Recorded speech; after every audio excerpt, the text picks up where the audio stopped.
네, 지금 관심 가져야 할 산업과 이슈에 대해서 살펴보는 비즈 인사이트 시간입니다. 오늘은 이병근 LS증권 연구원 나와주셨습니다. 어서 오십시오. 안녕하세요. 네, 상반기 시장 상승에도 불구하고 현대차나 기아와 같은 완성차 업체 주가는 부진했습니다. 업황 분석 먼저 해보도록 하겠습니다. 권비정 캐스터가 준비하고 있습니다. 네, 중국의 딥시크부터 미국의 관세, 이란과 이스라엘의 분쟁까지 우여곡절이 많았던 상반기였지만 우리 증시는 지난해 상승률 꼴찌라는 불명예를 벗고 이 상반기 글로벌 톱티어의 상승률을 보여줬습니다. 코스피는 26년 만에 강세장이라는 평가도 불리고 있죠. 하지만 이런 강세장에서도 관세 여파를 그대로 맞으면서 주가가 역주행한 섹터가 있는데요. 바로 자동차, 현대차와 기아입니다. 상반기 6개월 동안 코스피의 상승률은 28%. 많은 증권사들이 예상 밴드로 내놨지만 오랫동안 달성하지 못해서 신기루와 같았던 3,000피를 달성한 것은 물론이고 3,100포인트까지 주저없이 달성하는 힘을 보여줬죠. 하지만 같은 시기 현대차와 기아의 주가는 마이너스 3%와 마이너스 4%. 현대차는 상반기 동안 겨우 시총 5위 자리를 지켜오다가 6월에는 두산 에너빌리티, 한화 에어로스페이스, 네이버 등이 치고 올라오면서 한때는 시총 9위까지 밀려나는 수모를 겪었습니다. 이렇게 코스피의 질주에도 현대차와 기아가 역주행을 한 것은 역시나 관세 때문입니다. 현재 미국은 우리나라 수입품의 상호 관세는 8일까지 유예하고 있지만 기본 관세 10%는 매겨지고 있고요. 품목별 관세는 다른 관세와는 무관하게 계속해서 매겨지고 있습니다. 철강과 알루미늄 그리고 자동차 관세가 대상이죠. 자동차 관세 여파는 이번 2분기 실적에도 본격적으로 반영될 예정입니다. 증권사들이 낸 이번 2분기 현대차와 기아의 실적 컨센서스인데요. 매출은 각각 46조 원 그리고 29조 원을 전망하면서 전년비 소폭 증가가 예상되고 있지만 영업이익은 15% 그리고 13% 감소하면서 역성장이 전망됩니다.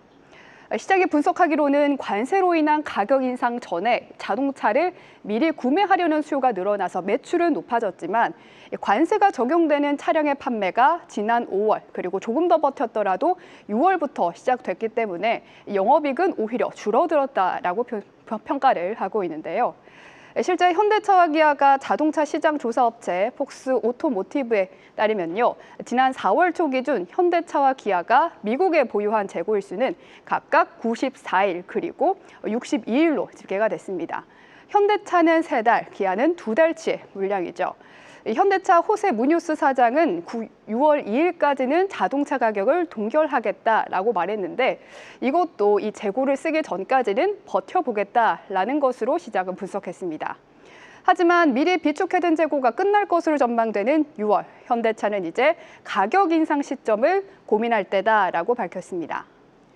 상반기 안에는 한미 관세 협상이 잘 마무리되고 자동차 관세도 어느 정도 해결되리란 기대는 사라졌습니다. 어제 트럼프 대통령은 사고관세 유예 연장을 일축하면서 한국 완성차 업체가 미국 기업보다 낮은 관세를 적용받을 수 있느냐는 질문에 그럴 일은 결코 없을 것이다 라며 단호하게 말했는데요. 과연 현대차와 기아 관세 소용돌이에서 빠져나와서 하반기에는 다시 달려나갈 수 있을까요? 함께 살펴보시죠.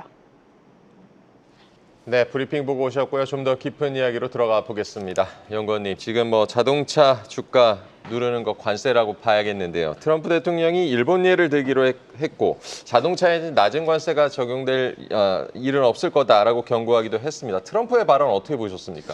일단 트럼프의 발언 자체가 일본도 타겟을 한 건 맞는데 그냥 일본, 한국 전부 외국 자동차를 좀 타겟으로 했다라고 봐주시면 될 것 같아요. 근데 일본이랑 한국이 가장 조금 타겟인 것처럼 보이는 이유는 도요타는 미국에서 판매되는 차량 중에서 한 50% 정도를 이제 미국에 생산을 하고 있고 현대차는 한 40%, 현대차 기아차는 40% 정도 생산을 하고 있습니다. 그래서 반절 이상을 수출을 하고 있기 때문에 조금 더 타격이 이제 일본이랑 한국차 중심으로 조금 더 있기 때문에 그렇게 좀 겨냥하는 것처럼 보인다라고 일단 말씀을 드릴 수 있을 것 같고요. 아무래도 이 현지 그 생산을 확대하도록 좀 압박을 하면서 좀 대미 투자를 좀 끌어들이려는 그런 전략이 아닌가라고 판단하고 있습니다.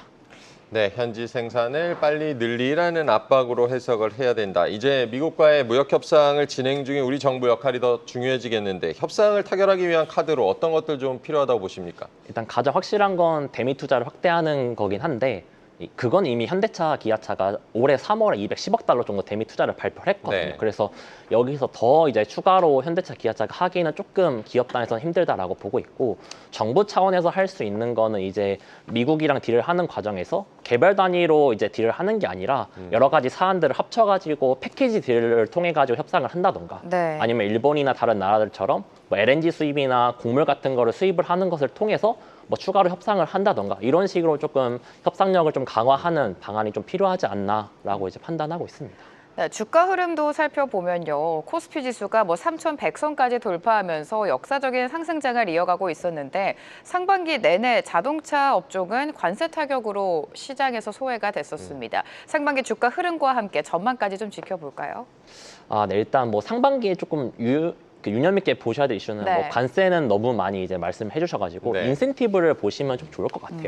인센티브 같은 경우에는 이제 작년 연말부터 해가지고 올해 5월까지 한 17% 정도 빠졌거든요. 이 의미는 완성차 업체들이 관세로 인한 부정적인 효과를 인센티브를 줄이는 것을 통해서 조금 상쇄해 보려고 하는 움직임이라고 보고 있거든요. 그렇기 때문에 단기적으로는 인센티브 축소를 통해 가지고 관세로 인한 부정적인 효과를 좀 탈피하고자 라고 하는 움직임으로 보고 있고 현대차, 기아차도 실제로 점차 인센티브를 줄이고 있습니다. 그렇다 보니까 재고가 있는 상황에서는 단기적으로 인센티브 축소를 통해 대응을 하고 재고가 이제 다 떨어졌다라고 가정을 했을 때는 그 다음에는 가격 인상을 통해 가지고 관세로 인한 부정적인 효과를 조금 상쇄할 수 있지 않을까라고 일단 보고 있습니다.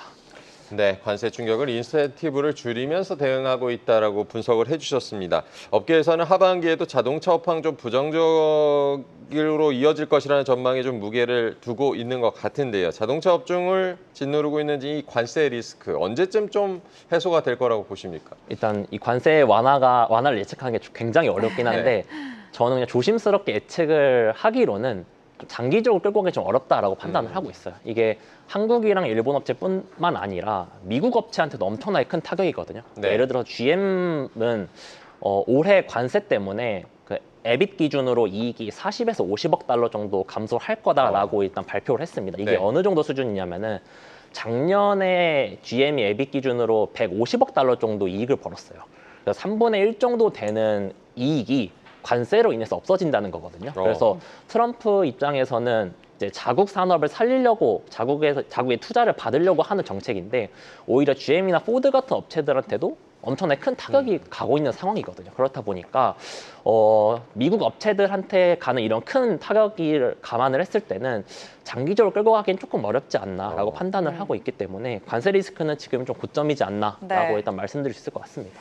관세를 제외하고 보면 현대차랑 기아가 사실 수치상으로 굉장히 좋았습니다. 북미랑 유럽 시장에서도 그렇고 글로벌 경쟁사 대비해서 실적도 좀 탄탄하게 뒷받침되고 있는데 현황을 좀 체크를 해볼까요? 네, 일단 1분기 네. 기준으로는 현대차가 이익률이 한 8%, 기아가 한 11% 정도 나왔습니다. 이게 네. 어느 정도 수준이었냐면은 도요타를 제외하고는 글로벌 OEM들 중에서 제일 높은 수치거든요. 그렇다 보니까 근데 그에 반해 뭐 포드나 폭스바겐 이런 업체들은 뭐 미드 싱글, 로우 싱글 정도의 이제 영업이익률이기 때문에 관세가 앞에서 말씀드렸던 대로 만약에 장기화 된다고 하더라도 현대차, 기아차 같은 경우에는 워낙 수익성이 지금 높은 상황이다 보니까 이 높은 수익성을 기반으로 관세의 그 장기전을 조금 극복할 만한 체력이 충분히 갖춰져 있기 때문에 다른 업체들 대비해서 이런 면이 조금 유리하다라고 일단 말씀드릴 수 있을 것 같습니다. 네, 현대차 그룹 같은 경우는 올해 미국 시장 누적 점유율이 2자릿수를 기록한 것으로도 지금 나오고 있는데 미국 점유율 지금 끌어올리고 있는 요인들 어떤 걸 좀 보고 계십니까? 일단 가장 첫 번째 요인은 관세가 부과되기 전에 확보했던 그런 재고들을 가격을 동결한 상태에서 판매를 했던 게 가장 유효하게 작용을 했다라고 네. 보고 네. 있고요. 그거 말고 두 번째로는 최근에 미국 내에서 하이브리드 판매량이 굉장히 좋거든요. 그래서 그거를 통해 가지고 현대차, 기아차 중심으로 하이브리드 모델 판매량이 굉장히 잘 나왔습니다. 그런 부분들이 미국 MS를 끌어올렸던 두 번째 요인이다라고 판단을 하고 있고요.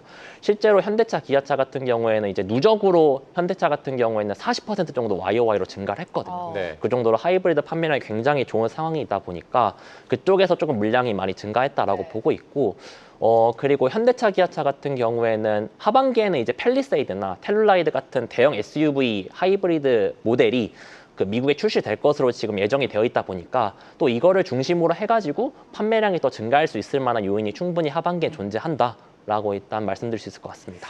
하반기에 기대감이 좀 큰 상황인 것 같은데 최근 현대차 그룹의 글로벌 누적 전기차 판매가 100만 대를 돌파를 했다고 합니다. 첫 전용 전기차 출시 이후 약 4년 4개월 만이라고 하는데 지금 전기차 캐즘에 대한 우려가 계속되는 상황에서 전동화에 좀 성공을 했다라고 판단하고 되는 겁니까? 일단 전동화에 성공했다라고 말씀드리긴 아직은 약간 시기상조인 것 같아요. 예, 유럽 중심으로 판매량이 잘 나오고 있는 건 맞는데 네. 작년에 기저가 워낙 낮은 상황이었거든요. 네. 그래서 YOY로 조금 많이 증가하는 것처럼 보인다라고 일단 말씀을 드리고 싶고 일단은 글로벌 OEM들 전부 다 전기차 판매량 목표치를 계속해서 좀 낮추고 있는 상황인데다가 중국 업체들의 전기차 공세도 아직 조금 리스크로 남아있기 때문에 아직은 뭐 전기차 캐전 극복했다, 전동화에 성공했다 이렇게 말씀을 드리기에는 아직은 조금 이른 시점이 아닌가라고 판단을 하고 있고요. 기아 같은 경우에는 EV4 최근에 출시를 네. 한 이후에 하반기에 유럽에도 이제 출시를 할 것으로 보고 있거든요. 이제 좀 저가형 보급형 전기차를 이제 계속해서 출시를 하고 있는 상황이다 보니까 이런 EV3나 EV4 같은 좀 저렴한 저가형 전기차 모델이 유럽 중심으로 어느 정도 팔리느냐를 조금 유념하게 볼 필요가 있다라고 보고 있습니다. 네, 기아의 이 저가형 EV3나 EV4의 유럽 판매도 앞으로 주목해 볼 포인트로 짚어주셨습니다. 연내 이제 미국의 전기차 세액공제 조기 폐지가 지금 뭐 추진되고 있다는 얘기도 있어서 전기차에 대한 지금 불안감이 커지고 있는데요. 미국 IRA 법안 폐지 움직임, 그 대응책은 어떻게 제시하고 계십니까? 일단 IRA가 조기 폐지된다고 하면은 전기차 경쟁력이 약화될 것으로 일단은 보고 있습니다. 네. 그렇기 때문에 일단은 전기차 말고 하이브리드나 이런 다른 전동화 모델로 일단 판매량을 증가시키는 게 일단 대응책이 될 거다라고 보고 있고요. 네.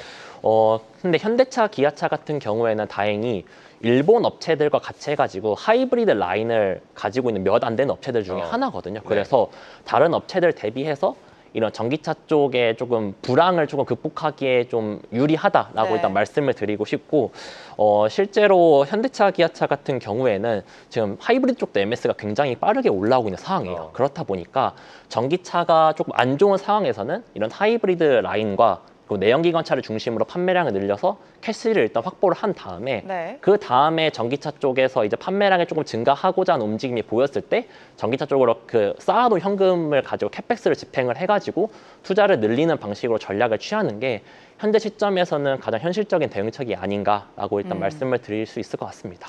네, 최근에 또 미국의 관세 여파로 자동차 가격이 줄줄이 인상이 되고 있습니다. 현대차 그룹도 일단은 가격 인상을 예고해 놓은 상황인데 언제쯤 인상이 될지가 궁금하고 만약에 인상이 된다면 시장 영향은 우리가 어떻게 전망하면 좋을까요? 네, 관세 이전에 확보한 재고 자체는 뭐 2분기 정도에 끝날 것으로 네. 보고 있거든요. 네. 그래서 말씀드렸던 대로 인센티브 축소를 통해서 일단은 대응을 할 것으로 보고 있는데 가격을 인상하는 거는 아마 3분기 말 정도로 일단은 보고 있습니다. 늦은 3분기 정도로 보고 있고요.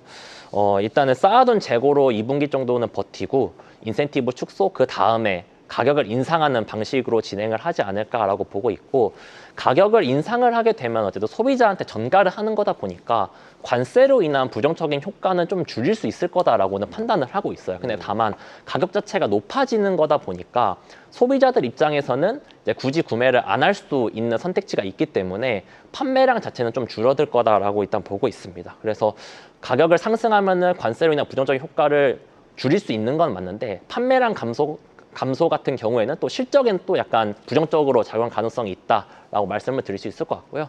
단기적으로는 아까 말씀드렸던 대로 인센티브 축소를 통해서 대응을 하다가 3분기 말쯤에는 이제 가격 인상까지 고려를 하지 않을까라고 판단하고 있습니다. 네, 재고나 인센티브 축소로 관세를 좀 대응을 하다가 가격 인상이 3분기 말에 있을 수 있다. 판매량이 그에 따라서 줄어들 수 있다는 점도 전망을 해주셨습니다. 현대차 같은 경우는 중고차 시장에서 이제 규제 족쇄가 풀리자 본격적인 이제 사업 확대에 나서고 있는데요. 대내외 악조건 지금 뭐 상황은 좋지 않은데 중고차 판매가 어떻게 보면 새로운 성장 동력이 될 수 있다고 보십니까?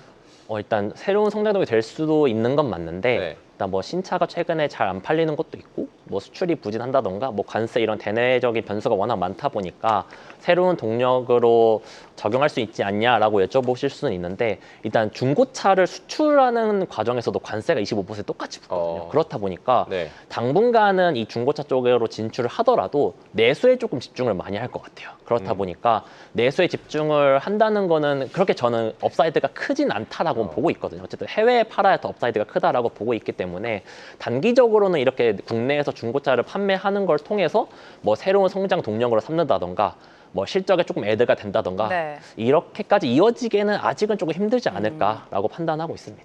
중고차 판매는 아직까지는 한정적이다라고 말씀을 해주셨습니다. 자동차 부품 업계도 진단을 해볼 텐데 부품 업계도 마찬가지로 지금 관세에서 자유롭지 못한 상황입니다. 특히 관세 부과 범위가 확대가 되면 수출이라든지 실적 역시 좀 악화될 것이다. 이런 우려가 큰 상황인데 부품 업계 진단해 주실까요? 일단 부품 네. 종류를 늘려서 이제 관세를 부과하겠다라고 최근에 발표를 했었는데 네. 트럼프가 정확히 어떤 부품인지 안 나왔습니다. 근데 초반에 이제 4월, 5월쯤에 자동차랑 부품 업체들 이제 어떤 거 관세 부과할 거다라고 나왔을 때 부품 같은 경우에는 뭐 엔진이나 파워트레인 같은 비싼 부품들부터 해가지고 뭐 점화 플러그 이런 엄청 저렴한 부품들까지 이미 다 관세가 부과된 상황이었거든요. 네. 그래서 어떤 거가 추가로 나올지는 예상이 안 되긴 하는데 말씀드리고 싶은 거는 이미 부과될 수 있는 거는 다 부과된 상황이다 보니까 부품 업체들 입장에서 뭐 추가로 관세가 붙는다고 해가지고 뭐 시장에서 예상하는 것보다 크게 더 관세로 인한 타격이 있을 거다라고는 판단이 되고 있지는 않습니다. 근데 관세로 인해서 어쨌든 부품 업체들도 완성차랑 똑같이 좀 피해갈 수 없는 상황인데 부품 업체들 같은 경우는 영업이익률이 한 3% 정도 나오거든요. 그렇다 보니까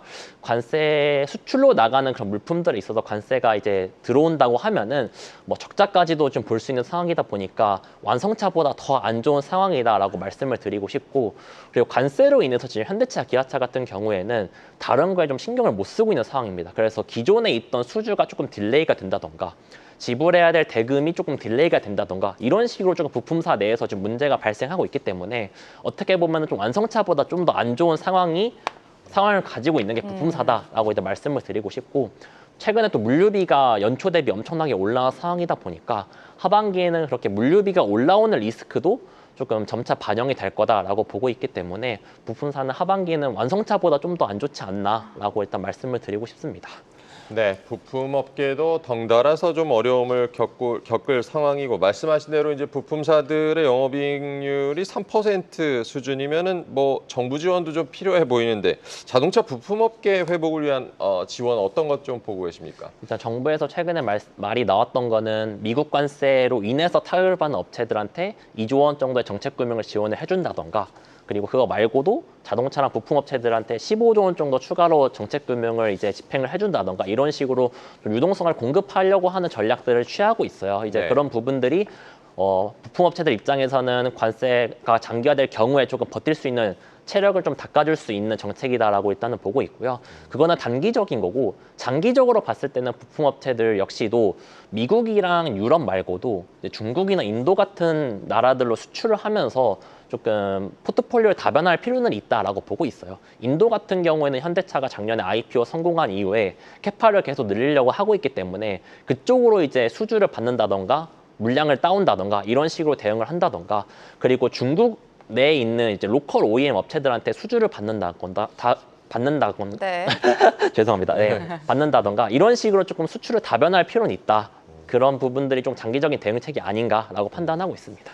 네, 이제 시장으로 넘어가 볼 텐데요. 뭐 현대차는 왜 이렇게 오르지 않느냐 이런 질문 많이 받으셨을 것 같아요. 7월장은 자동차 업계가 좀 달라질 수 있을지 투자 전략과 함께 그 안에서 최선호주도 좀 제시해 주실까요?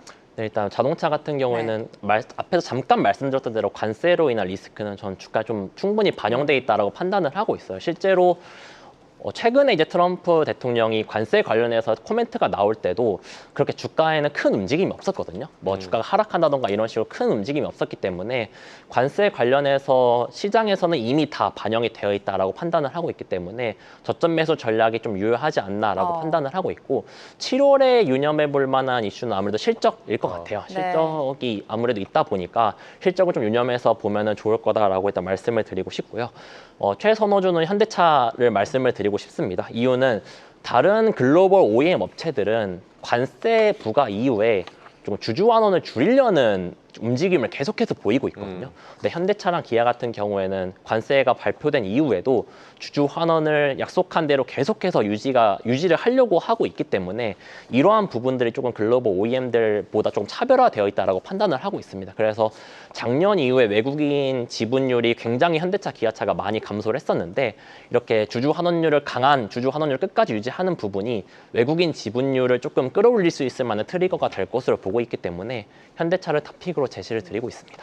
네, 주주 환원 정책도 있고 현대차를 지금 탑픽으로 최선호조로 지금 제시를 하고 계시고요. 말씀하신 대로 이제 곧 실적 시즌이기도 한데 실적 흐름은 어떻게 전망하고 계십니까? 일단 실적 같은 경우에는 2분기까지는 괜찮을 거다라고 보고 있어요. 네. 시장 컨센서스대로 나올 거다라고 보고 있고 이제 문제는 3분기가 될 것으로 보고는 있는데 3분기 같은 경우에는 일단은 인센티브 축소를 통해서 일부 대응을 할 거다라고 보고 있어요. 그래서 인센티브 축소를 통해 가지고 대응을 할 거기 때문에 시장에서 생각하는 관세 부정적 효과보다는 조금 낮은 부정적인 효과를 네. 받을 거다라고 보고 있고 그 이후에는 가격 인상을 통해 가지고 관세를 조금 상쇄하려는 움직임을 보이지 않을까라고 보고 있습니다. 근데 말씀드렸던 대로 하반기에는 하이브리드나 이런 걸 통해서 물량 자체는 조금 증가할 만한 요인들이 있기 때문에 관세가 시장에서 생각하는 것보다 조금 덜 나온다고 하면은 충분히 주가를 끌어올릴 만한 트리거가 되지 않을까라고 판단하고 있습니다.